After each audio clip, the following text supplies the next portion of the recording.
প্রস্তাবিত গ্যাসের দাম বাস্তবায়িত হলে বস্ত্র ও পোশাক খাতে অন্তত 12,000 কোটি টাকা খরচ বাড়বে। ব্যবসায়ীরা বলছেন দেশে শিল্প থাকবে না, কারণ 20-এর উপর 20 গিলে বেঁচে আছেন উদ্যোক্তারা। এনার্জি রেগুলেটরি কমিশনের শুনানিতে এ সিদ্ধান্তের বিরোধিতা করবে শিল্প মালিকরা। শিল্প বিনিয়োগে ব্যাংক ঋণের সুদহার এখন 16% ছাড়িয়ে গেছে। ডলার সংকটের সঙ্গে এত উচ্চ সুদে ঋণ নিয়ে ব্যবসা করতে সাহস করছেন না উদ্যোক্তারা। সম্প্রসারণ নেই বিদ্যমান ব্যবসারও।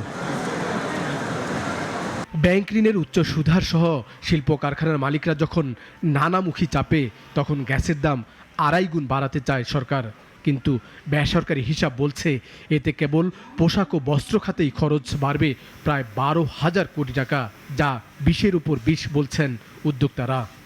আমার এই মুহূর্তে অর্ডার নেওয়া আছে অলমোস্ট প্রায় $2.5 কোটি অর্ডার, $2.5 কোটি অর্ডার নেওয়া আছে, যেটা শিপমেন্ট করতে হবে। অলরেডি ব্যাক টু ব্যাক করে ফেলছি, ব্যাংক লাইবিলিটি বাড়তেছে। এই মুহূর্তে গ্যাসের দাম বাড়িয়ে দেওয়া হয়, বিদ্যুৎ দাম বাড়িয়ে দেওয়া হয়।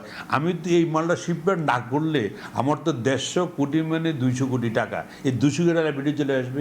আমি 200 কোটি সেভ করার জন্য আমি অন্তত 50 কোটি টাকা আরো লস করে দিচ্ছি। এটাকে বলছি 20-এর উপর 20 খাওয়া। বাড়তি গ্যাসের দাম হিসাব করলে পোশাক খাতে খরচ বাড়বে 6,500 কোটি টাকা, আর বস্ত্র খাতে খরচ বাড়বে 5,500 কোটি টাকা। গ্যাসের চাহিদা বিবেচনায় এই হিসাব দাঁড় করিয়েছে শিল্প মালিকরা। তারা বলছেন এই দাম কার্যকর হলে দেশে শিল্প থাকবে না। 5ই আগস্টের পরে ইন্ডিয়াতে আপনি তথ্য নিয়ে দেখেন, তারা ইনসেন্টিভ বাড়িয়ে দিয়েছে, তারা তাদের বিভিন্ন ফ্যাসিলিটি দিচ্ছে, তারা তাদেরকে বন্ডিং সুবিধা দিচ্ছে। আর আমরা কি করলাম, আমাদের ইনসেন্টিভ কমিয়ে দিলাম। নাই, এখন ইনসেন্টিভ বলতে নাই। আমাদের বন্ডের ফ্যাসিলিটি দিন দিন সংকুচিত হয়ে যাচ্ছে। এখন গত সরকার আমলে কে কি করছে এটার উপরে ভিত্তি করে যারা সত্যিকার ব্যবসায়ী তাদের মধ্যে ঢালাওভাবে আচরণ করা ঠিক হবে না।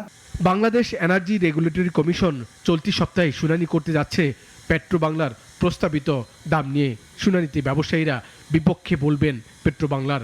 তাদের প্রশ্ন, জ্বালানি খাতে দুর্নীতির দায় কেন টানবেন শিল্প মালিকরা? সাইদ আরমান, নাগরিক, ঢাকা। কোটি মানুষের আস্থার ভালোবাসায় 11 বারের মতো দেশের 1 নম্বর রেফ্রিজারেটর ব্র্যান্ড ওয়ালটন।